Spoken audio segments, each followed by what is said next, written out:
Nessa videoaula nós faremos a correção da última atividade. Atividade essa que abordava o conceito de domínio, contradomínio e imagem de uma função.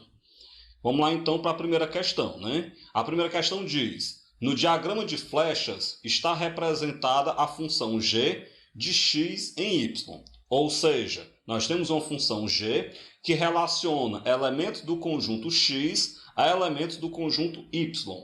Então, nós vamos ter aí que o conjunto x é o domínio dessa função e o conjunto y é o seu contradomínio. Desse modo, então, determine no item A imagem da função g. Vamos lembrar que a imagem de uma função ela é composta apenas pelos elementos do contradomínio, ou seja, apenas pelos elementos do conjunto y que estão relacionados a algum elemento do conjunto x. Então, você vai olhar no conjunto y quem é que está relacionado a elementos do conjunto x. Observando isso, você vai perceber que os elementos que estão relacionados são -3, -2, 6 e 22. Desse modo, então, a gente vai ter que a imagem da função g ela é formada pelos elementos -3, -2, 6 e 22. O item B pede o domínio da função g. E aqui é bem simples, né? Nós sabemos que o domínio de uma função ele corresponde ao primeiro conjunto. No caso aqui, ele corresponde ao conjunto x. Então, o domínio dessa função serão os elementos do conjunto x. Logo, o domínio de g terá como elementos -3, -1, 0, 1, 3 e 5. O item C, nós queremos o contradomínio da função g. Também muito fácil, né? Nós sabemos que o contradomínio de uma função ele é formado apenas pelos elementos do segundo conjunto. Então, nós vamos pegar todos os elementos do conjunto y, esses elementos serão o contradomínio da função g. Desse modo, então, nós temos que o contradomínio da função g tem como elementos -3, -2, -1, 0, 2, 6, 16, 20 e 22. A segunda questão. Seja h uma função de a em b. Ou seja, h é uma função que pega elementos do conjunto A e relaciona a elementos do conjunto B. Onde o conjunto A tem como elementos -1, 0, 1 e 2. E o conjunto B tem como elementos -4, -3, -1, 0, 1, 2, 3 e 4. De maneira que h de x é igual ao dobro de x menos 1.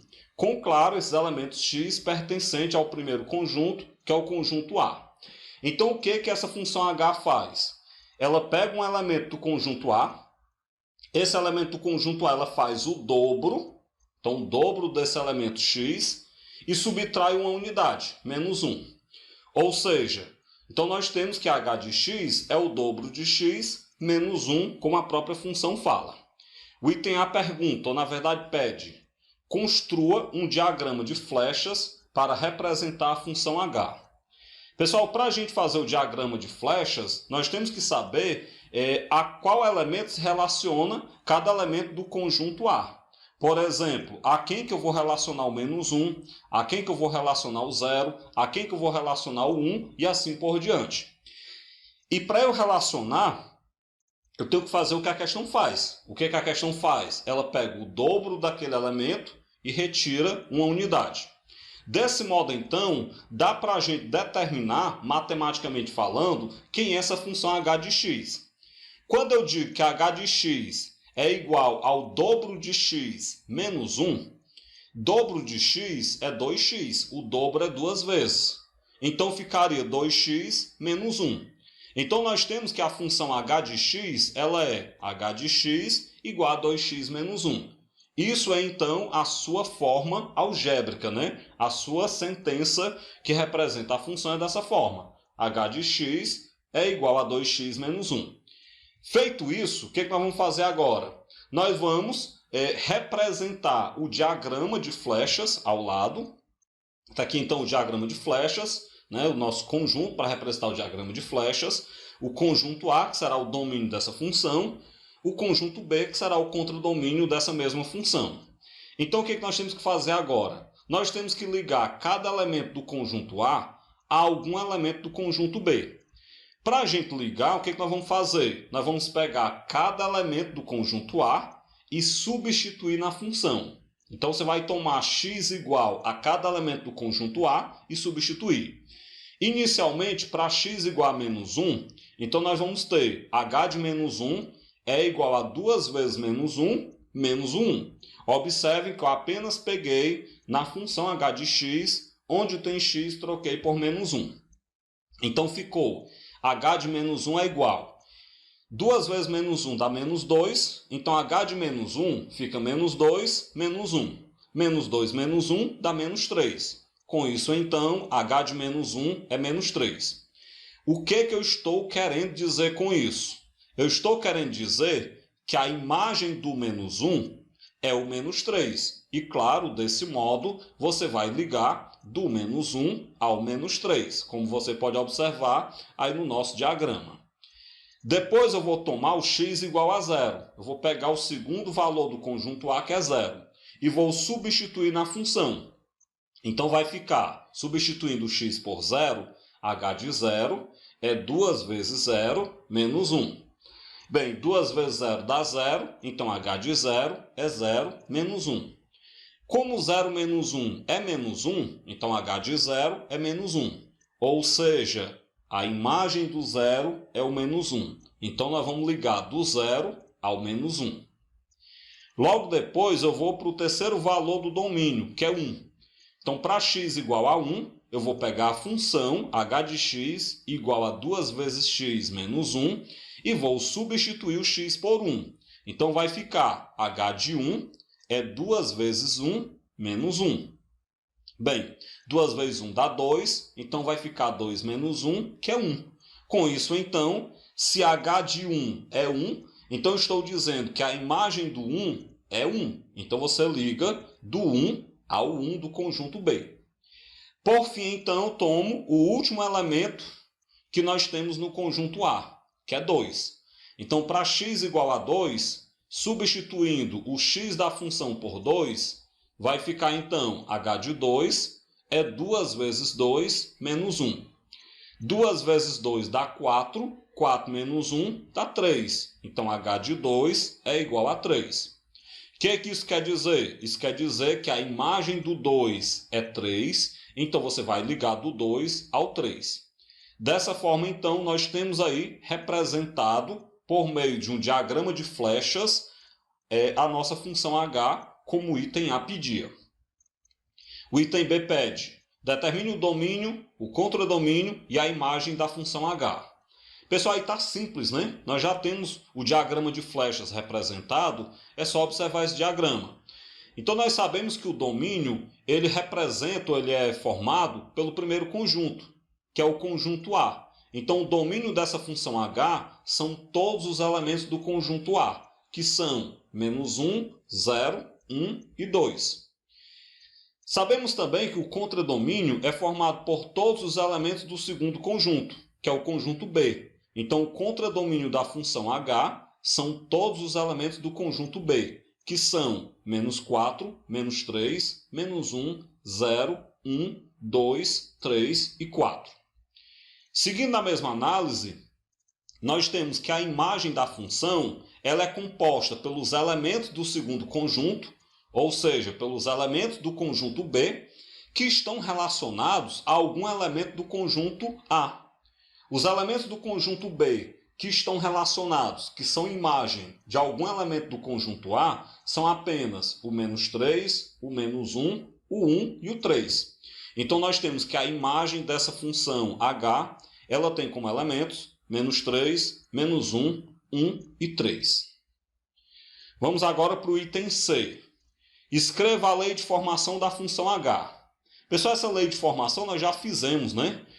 Quando eu digo que h de x é igual ao dobro de x menos 1, eu estou dizendo que h de x é 2x menos 1. Então, essa é a lei de formação da função h. A terceira questão.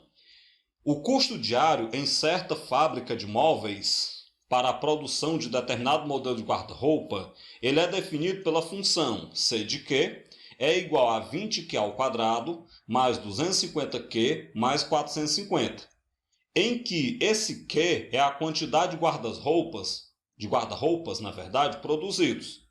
Então, o custo, que eu vou chamar de C de Q, para a produção de uma certa quantidade de guarda-roupas é dado por essa lei de formação que a gente falou agora há pouco. A capacidade máxima de produção desse modelo na fábrica é de 30 guarda-roupas por dia. Feito isso, nós temos o item A. Qual o custo fixo diário de produção desse modelo de guarda-roupa? Bem, nós já falamos sobre isso na explicação, né? A gente falou que o custo fixo diário ele corresponde ao custo para a produção de 0 unidade. No caso aí, o custo fixo diário equivale ao custo para a produção de 0 guarda-roupa.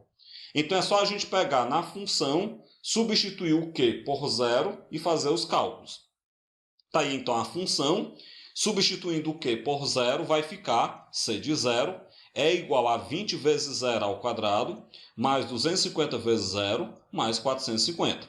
Então, C de 0 é igual, 0 ao quadrado dá 0, né? Repetir 20 vezes 0, mais 250 vezes 0 dá 0, mais 450. Bem, 20 vezes 0 dá 0, então ficou C de 0 é 0 mais 0, mais 450. Ou seja, C de 0 é 450. O que isso quer dizer? O custo fixo diário de produção desse modelo de guarda-roupa é de R$ 450. Isso quer dizer que mesmo que nessa fábrica não produza nenhum guarda-roupa, vai haver um custo fixo por dia de R$ 450. Por exemplo, custo de energia, custo de aluguel, por exemplo. Isso aí inclui os custos fixos, independente da produção, independente da fábrica estar funcionando ou não. Bem, o item B. Determine o domínio da função C de Q. Bem, nós sabemos que a quantidade de guarda-roupas produzidos tem que ser um valor inteiro, porque você não consegue produzir quantidade quebrada de guarda-roupa. E, além disso, esse valor inteiro ele tem que ser maior ou igual a 0. Por que ele tem que ser maior ou igual a 0? Porque nós sabemos que não há produção negativa de guarda-roupa. Então, ou você produz 0 guarda-roupa, ou você produz uma quantidade positiva de guarda-roupa. Outra coisa que a gente deve lembrar é que, de acordo com o enunciado, a capacidade máxima de produção diária, né, dessa fábrica é de 30 guarda-roupas. Então, se essa fábrica produz no máximo 30 guarda-roupas, a quantidade de guarda-roupas produzido, que eu vou chamar de Q, ela tem que ser no máximo 30. Para eu dizer que o Q tem que ser no máximo 30, então nós temos que o Q é menor ou igual a 30. Então percebam, né? Já dá para a gente dizer quem é o domínio dessa função.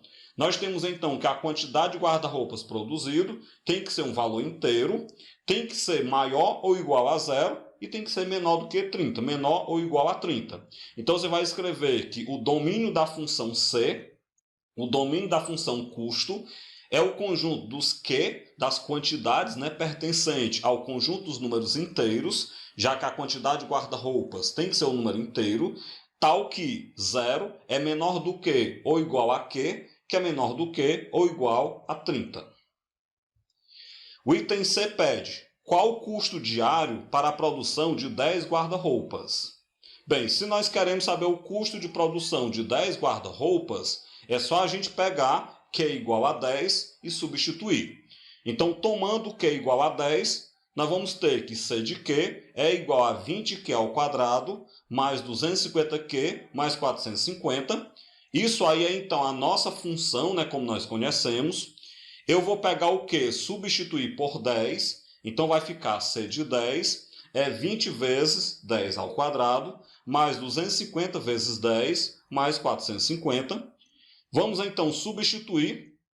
10 ao quadrado é 100, então vai ficar 20 vezes 100, mais 250 vezes 10 dá 2.500, repete o mais 450. 20 vezes 100 dá 2.000, então C de 10 é 2.000, mais 2.500, mais 450. Quando a gente somar todos os valores, a gente vai obter, então, 4.950. Desse modo, então, o custo de produção de 10 guarda-roupas por dia, ele será um custo de R$ 4.950. A quarta questão.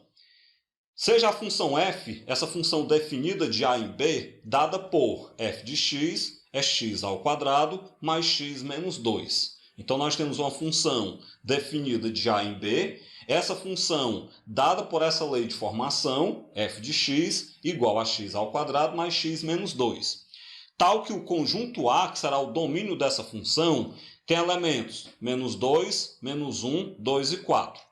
E o conjunto B, que será a imagem dessa função, tem elementos menos 2, menos 1, 0, 4, 8, 12, 16, 18 e 20.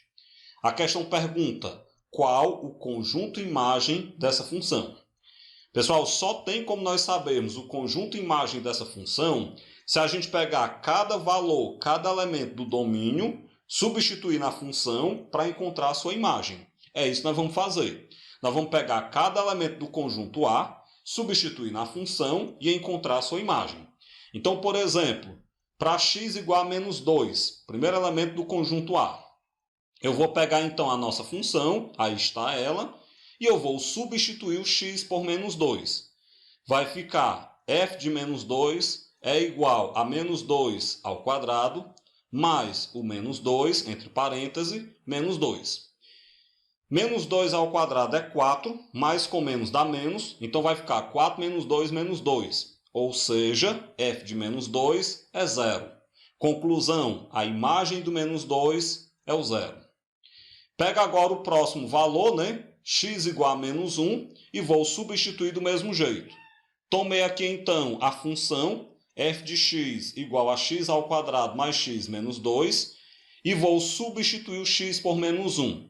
Então, vai ficar f de menos 1 é igual a menos 1 ao quadrado mais o menos 1 menos o 2. Resolvendo, menos 1 ao quadrado dá 1 positivo, mais com menos dá menos, então fica f de menos 1 é 1 menos 2. Corta o 1 com menos 1, e aí nós temos que f de menos 1 é igual a menos 2. Qual é a conclusão? A imagem do menos 1 é o menos 2. Bola para frente. Pega aí o terceiro valor do nosso conjunto A, que é 2. Então, para x igual a 2, mesmo jeito, pega a função e agora substitui o x por 2.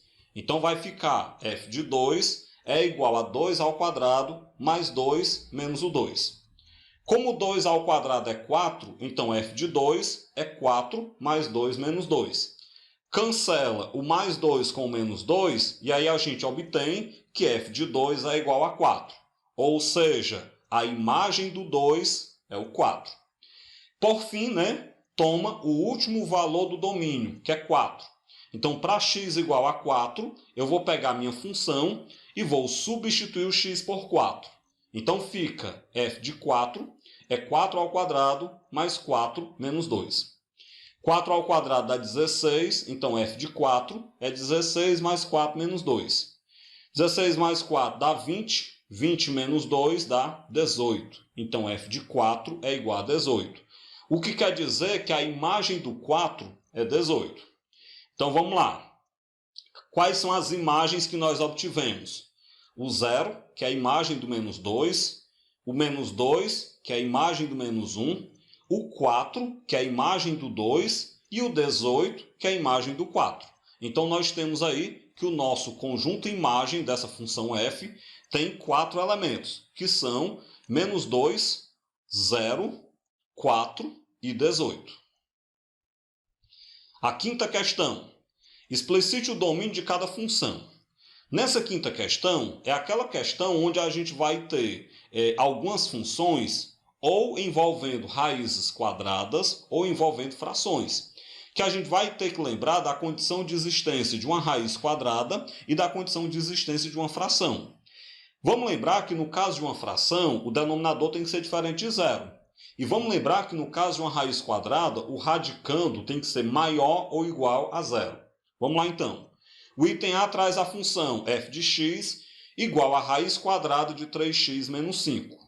Bem, é só a gente lembrar que esse radicando, 3x menos 5, ele não pode ser negativo. Como ele não pode ser negativo, o 3x menos 5 tem que ser maior ou igual a zero. Passo 5 para o outro lado, Então, nós temos que 3x é maior ou igual a 5, portanto, x é maior ou igual a 5 sobre 3. Feito isso, então, nós temos que o domínio da função f é o conjunto dos x pertencente aos reais, tal que x é maior ou igual a 5 sobre 3. Continuemos então. No item B, nós temos a função g de x igual a 7 sobre 2x mais 6. Então, aqui é do mesmo jeito, né? Agora nós já temos o caso de uma fração. Nós sabemos que o denominador, 2x mais 6, ele não pode ser zero. Se ele não pode ser zero, então 2x mais 6 tem que ser diferente de zero. Jogo o 6 para o outro lado, então 2x é diferente de menos 6. Portanto, x é diferente de menos 6 sobre 2. Logo, então, x diferente de menos 3. Dessa forma, então, a gente pode escrever que o domínio da função g é o conjunto dos x pertencente aos reais, tal que x é diferente de menos 3. No item C, nós temos a função h de x, que é igual a 1 mais x sobre a raiz quadrada de 6 menos 3x. E aí nós temos duas condições a lembrar, né? Primeiro, o denominador não pode ser nulo. Então, nós temos que lembrar que o 6 menos 3x tem que ser diferente de zero. Além disso, o radicando ele tem que ser positivo, ele não pode ser negativo. Nesse caso particular, como ele está no denominador de uma fração, esse radicando tem que ser estritamente positivo, já que ele não pode ser nulo. O que eu quero dizer com isso? Eu quero dizer que o 6 menos 3x tem que ser maior do que zero. Aqui não vai ter aquela história de maior ou igual. Por quê? Porque ele não pode ser igual a zero, já que está no denominador. Se o 6 menos 3x tem que ser maior do que zero, então menos 3x tem que ser maior do que menos 6. Troca o sinal de todo mundo e inverte a desigualdade. Então 3x tem que ser menor do que 6. Logo, o x tem que ser menor do que 6 dividido para 3. Portanto, o x tem que ser menor do que 2. Dessa forma, então, o domínio da função h é o conjunto dos x pertencente aos reais, tal que x é menor do que 2. Continuemos então. No item D, nós temos a função m de x, que ela é igual a raiz quadrada de x menos 4 sobre x menos 2. Bem, inicialmente esse radicando, que é o x menos 4, ele não pode ser negativo. Se ele não pode ser negativo, então o x menos 4 tem que ser maior ou igual a zero. Daí você tira que o x tem que ser maior ou igual a 4. Por outro lado, a gente tem que lembrar que o denominador, o x menos 2, não pode ser zero. Se ele não pode ser zero, então o x menos 2 tem que ser diferente de zero. Ou seja, o x tem que ser diferente de 2. Pessoal, a nossa solução ela tem que conter essas duas condições. Ela tem que ser uma interseção das duas condições. Então, a nossa solução tem que ser um número maior ou igual a 4 e que seja diferente de 2. Mas, se você pensar, todo número maior ou igual a 4 é diferente de 2. Então, com isso, a única condição que há necessidade de eu me preocupar é com a condição do x tem que ser maior ou igual a 4. Dessa forma, então, fazendo a interseção, como eu falei, o domínio da função f, na verdade da função m, é o conjunto dos x pertencente aos reais, tal que x é maior ou igual a 4. No item E, nós trazemos a função n de x igual a 2 sobre a raiz quadrada de x menos 3. Mesma coisinha que a gente deve lembrar. O denominador não pode ser nulo, então esse x menos 3 não pode ser zero. Além disso, o radicando ele não pode ser negativo e agora não pode ser zero. Por isso, então, o radicando tem que ser estritamente positivo nesse caso. O que quer dizer que o x menos 3 tem que ser maior do que zero. Portanto, então, o x tem que ser maior do que 3. Dessa forma, o domínio dessa função n é o conjunto dos x pertencente aos reais, tal que x é maior do que 3. O item F traz a função p de x igual a 5 sobre a raiz quadrada de x ao quadrado menos 4x. Vamos lá então, né? Mesma coisa que eu devo lembrar. Esse denominador não pode ser nulo. Além disso, como nós temos um radicando, esse radicando não pode ser negativo e já que não pode ser nulo, tem que ser estritamente positivo. Dessa forma, x ao quadrado menos 4x tem que ser maior do que zero. O que a gente faz? Como nós temos uma inequação do segundo grau, eu resolvo a equação x² menos 4x igual a 0. Resolvendo esta equação, eu encontro como raízes x igual a 0 e x igual a 4. E a partir, então, dessas raízes, eu faço o estudo do sinal. Bem, se nós temos, então, que as raízes de x² menos 4x igual a 0, elas são 0 e 4, e eu quero, então, que x² menos 4x seja maior do que 0, fazendo o estudo do sinal da parábola, nós temos que isso só será possível para x menor do que 0 e para x maior do que 4. Dessa forma, então, nós temos aí que o domínio da função P é o conjunto dos x pertencente aos reais, tal que x é menor do que 0 ou x é maior do que 4. Dessa forma, a gente finaliza essa videoaula, onde nós corrigimos a atividade que abordava os conceitos de domínio, contradomínio e imagem de uma função.